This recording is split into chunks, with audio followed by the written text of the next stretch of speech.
SketchUp pour les débutants, introduction.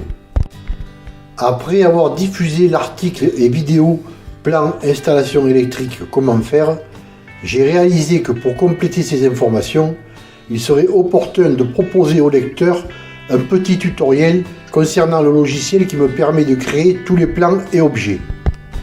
Ce logiciel s'appelle SketchUp.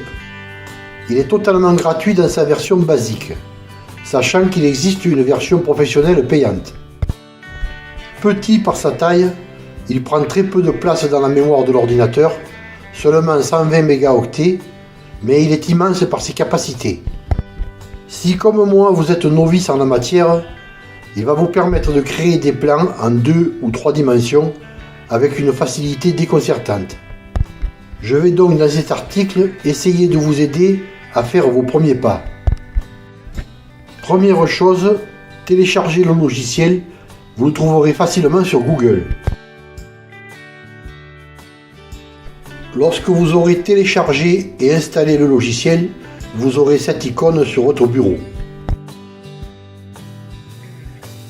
En cliquant dessus, vous aurez cette fenêtre qui vous permettra de démarrer SketchUp. Cette première fenêtre s'ouvrira. Vous devriez avoir au moins les icônes de ces outils.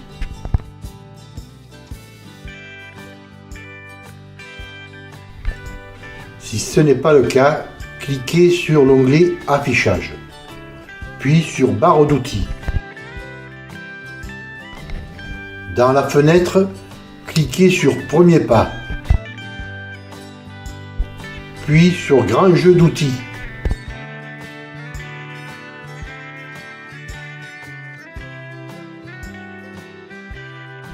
Ensuite sur Standard.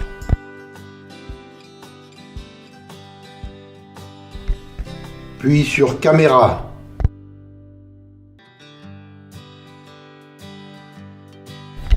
Et enfin sur Mesure. Vous aurez alors tous les outils nécessaires pour effectuer vos premiers pas. Donc pour commencer, on va supprimer le bonhomme qui apparaît à chaque fois que l'on démarre une nouvelle session sur SketchUp. On clique dessus et on supprime avec la touche clavier Supr.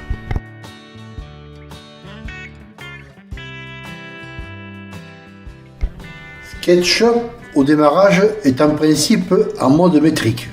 On peut travailler si on le souhaite en pouces, en pieds, en millimètres, en centimètres ou en mètres.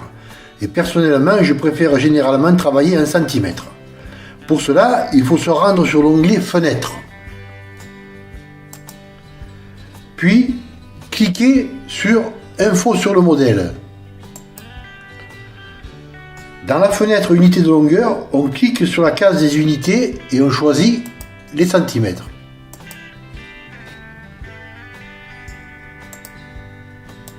Et on est prêt pour commencer à travailler.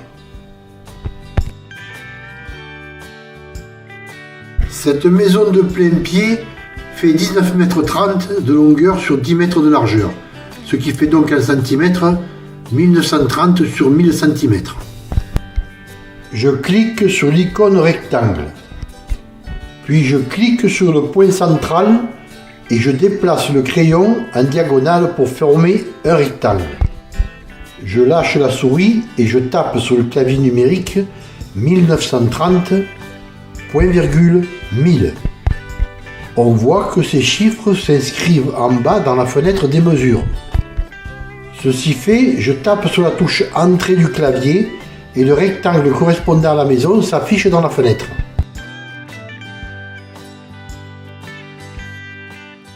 Maintenant, on voit bien que la vue que l'on a du rectangle n'est pas satisfaisante pour faire un plan. Je vais donc cliquer sur Caméra. Puis dans la fenêtre qui s'ouvre, je clique sur Vue standard et ensuite je clique à droite sur Dessus. Ensuite, avec la roulette de la souris, je dézoome et je recentre mon rectangle. Je peux maintenant commencer mon plan. Les murs mètres feront 20 cm de largeur. Je clique sur l'outil Décalage.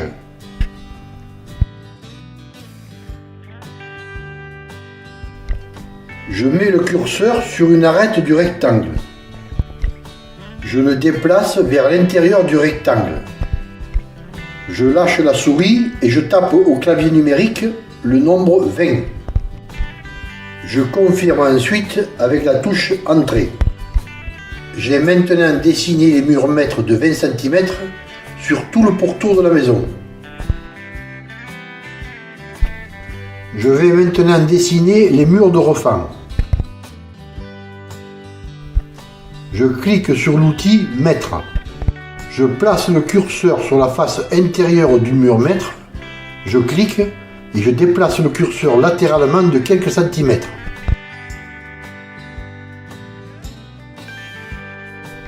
Je lâche la souris et je tape au clavier numérique 480, qui correspond à la distance du premier mur de refend par rapport au mur mètre.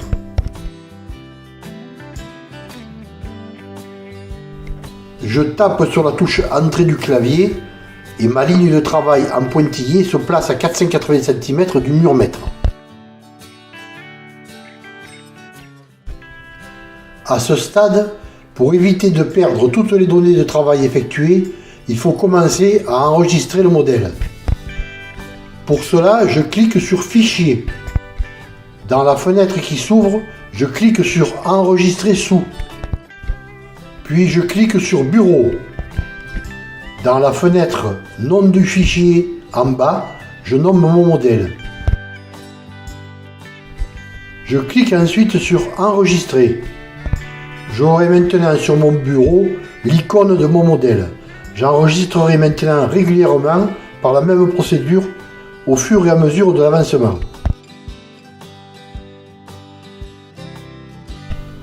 Je vais maintenant continuer le placement de mes murs de refend. Ils feront 20 cm de large. Je place donc une ligne de travail à 20 cm de la première. Je place ensuite les deux autres murs de refend en respectant les côtes.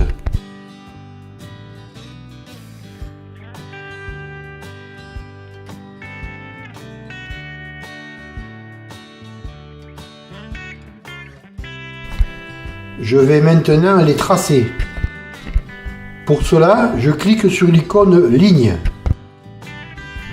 Je place le curseur sur le point supérieur et je clique. Je descends ensuite jusqu'au point opposé et je clique. Ma ligne est alors tracée. Je fais de même pour toutes les autres lignes.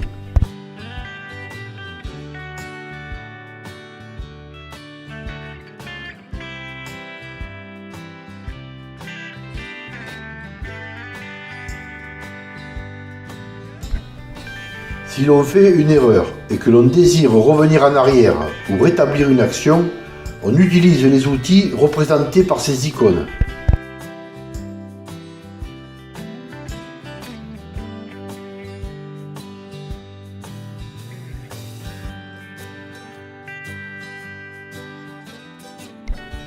Je vais maintenant tracer les ouvertures des murs de refend selon les côtes du plan.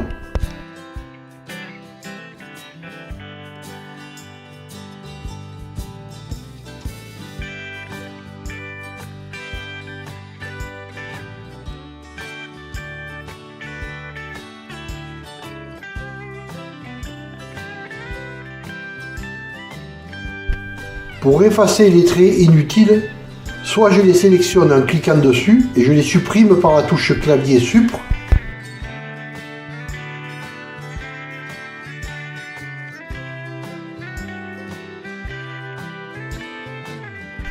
soit j'utilise l'outil Effacer en cliquant sur cette icône.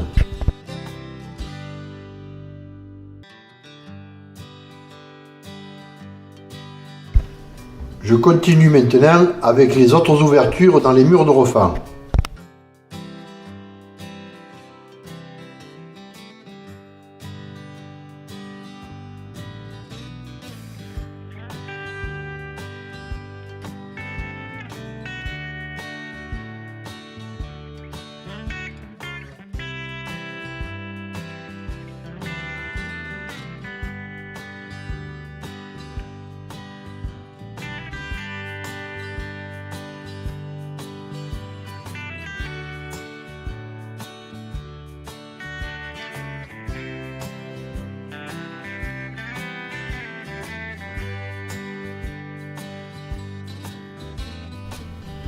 Ceci fait, j'efface tous les traits inutiles.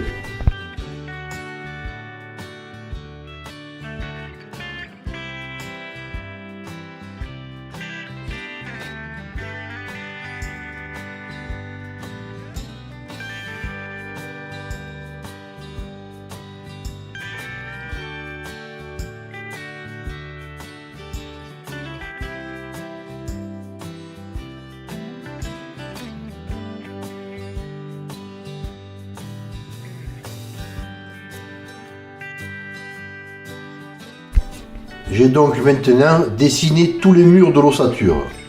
Je vais donner de la couleur aux éléments du plan. Pour cela, je clique sur l'outil colorier. Dans la fenêtre qui s'ouvre, je choisis une couleur dans la palette. Pour le fond du plan, je choisis du blanc. Pour les murs, ce sera cette couleur. Je passe ensuite aux cloisons qui vont délimiter les différentes pièces. Elles feront 10 cm de large. Je commence par le cellier, la salle de bain et le WC, en respectant les côtes.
À ce stade, je m'aperçois que j'ai oublié une ouverture dans un mur de refend, le passage d'accès au WC et la salle de bain. Ce genre d'oubli n'est pas rare, je rectifie.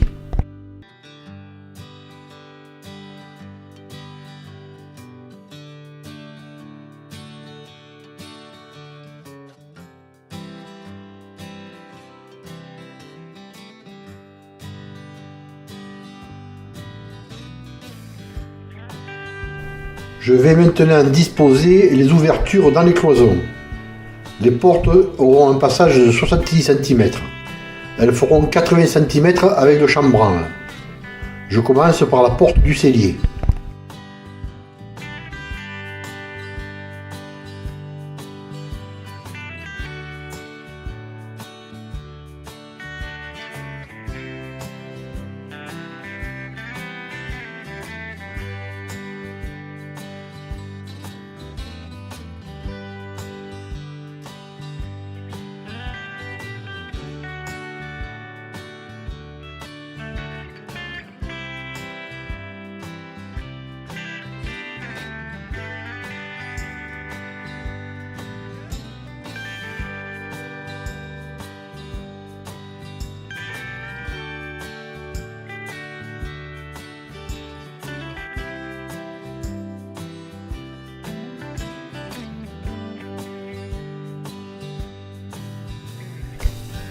puis le WC,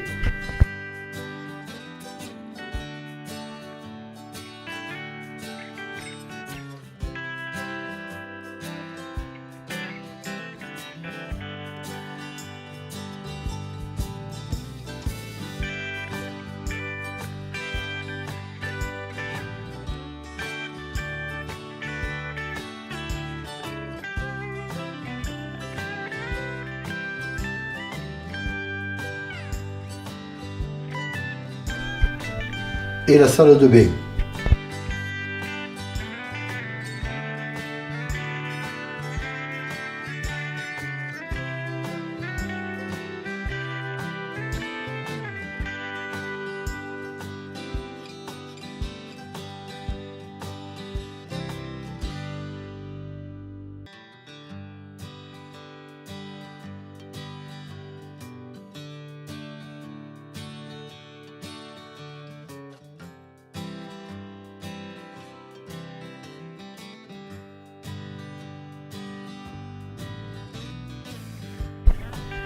Je colorie les cloisons et les chambranles.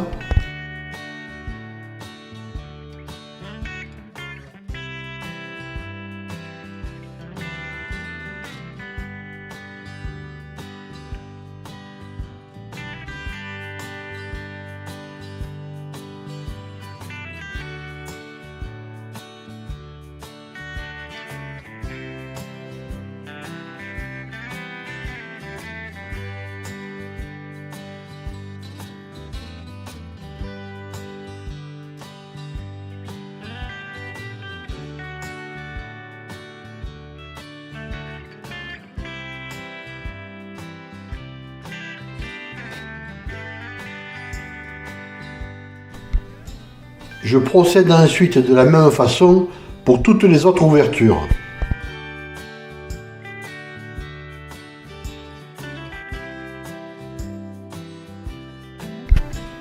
Je vais maintenant représenter le sens d'ouverture des portes.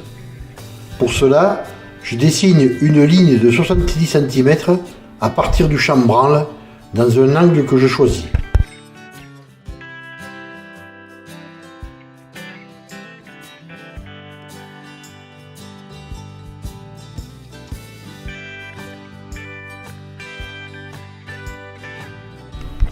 Ensuite, je vais représenter l'ouverture par un arc de cercle. Pour cela, je vais utiliser cet outil.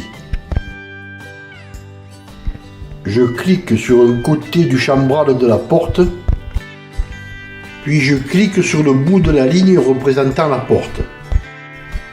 Et par un mouvement latéral, je choisis le renflement qui me convient. Ceci fait, je traite toutes les portes de la même façon. Je vais maintenant nommer la destination de chaque pièce. Pour cela, j'utilise cet outil.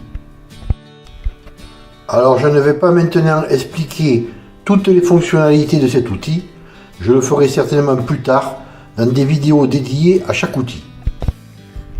Dans la fenêtre qui s'ouvre, on peut voir que j'ai réglé la hauteur à 18 cm. Je saisis mon texte.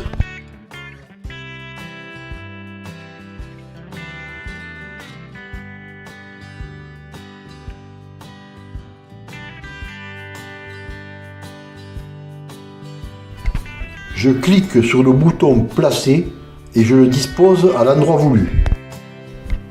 Je colorie maintenant ce texte en noir.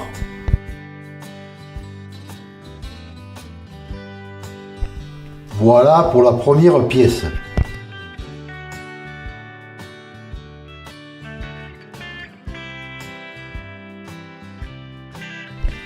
Je nomme ensuite toutes les autres parties du plan et je dispose les ouvertures extérieures et l'isolation. Mon croquis est maintenant prêt pour que je puisse réaliser le plan électrique. Je vais donc créer les symboles qui représenteront les divers équipements. Pour cela, j'utiliserai l'outil rectangle que l'on a déjà utilisé, ainsi que l'outil texte pour inscrire les indications. Pour créer ces symboles ou tout autre objet, je vous conseille de les réaliser dans un autre dossier SketchUp. J'enregistre donc le dossier de mon plan et j'ouvre un nouveau dossier. Je règle les mesures sur centimètres. Pour réaliser les cercles, j'utilise cet outil. Je clique sur l'icône et je déplace le curseur jusqu'au point central.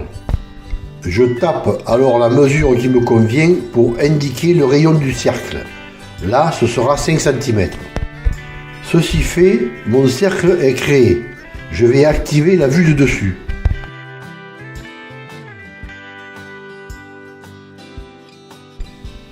Je positionne une ligne de travail à 2 cm de chaque côté de l'axe vert.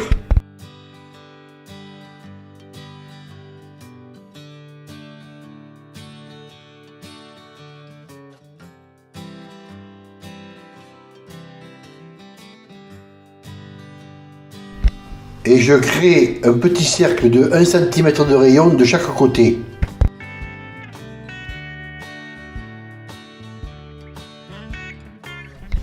Je colorie le fond en blanc.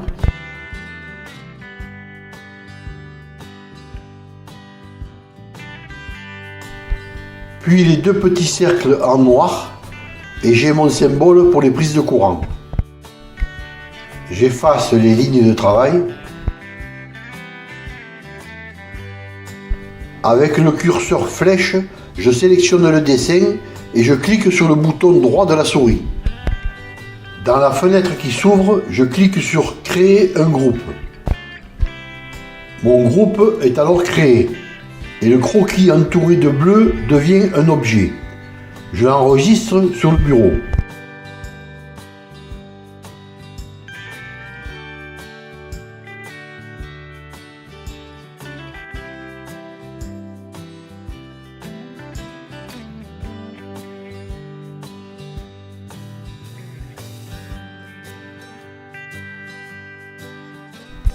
Et j'ai maintenant le dossier sur mon bureau à côté de celui du plan.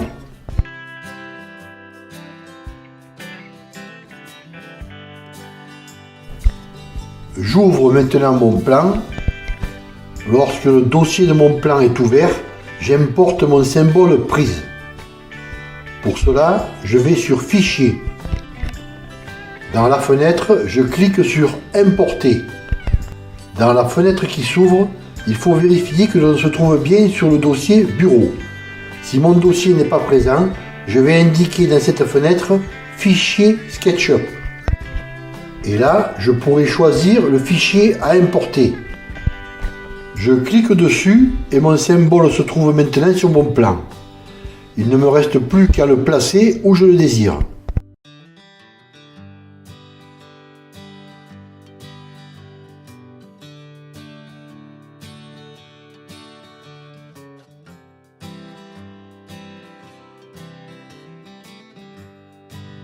Je vais pouvoir maintenant disposer ce symbole à tous les endroits que j'ai prévus. Pour le dupliquer, je clique sur cette icône. Je clique ensuite sur un coin de l'objet, je maintiens mon doigt sur la touche de la souris, simultanément j'appuie sur la touche CTRL du clavier, que je maintiens enfoncée, et je déplace mon nouveau symbole.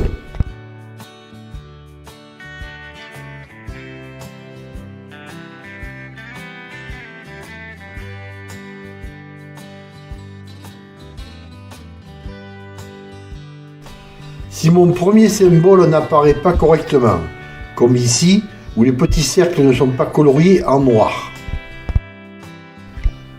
je positionne la souris sur le symbole. Je clique sur la touche droite de la souris et dans la fenêtre qui s'ouvre, je clique sur Éclater et les points noirs apparaîtront. Voilà, je peux maintenant créer et placer tous les symboles qui me permettront d'établir les plans électriques ou autres. Prochainement, je ferai des tutoriels qui permettront à ceux qui le désirent de comprendre le fonctionnement des outils de SketchUp afin de réaliser les plans en 3 dimensions avec un rendement qui personnellement me paraît très satisfaisant. Pour plus de précision, rendez-vous sur les blogs bâtir sa maison overblog.com ou bien bâtir sa maison.net. Abonnez-vous pour être informé des futures publications.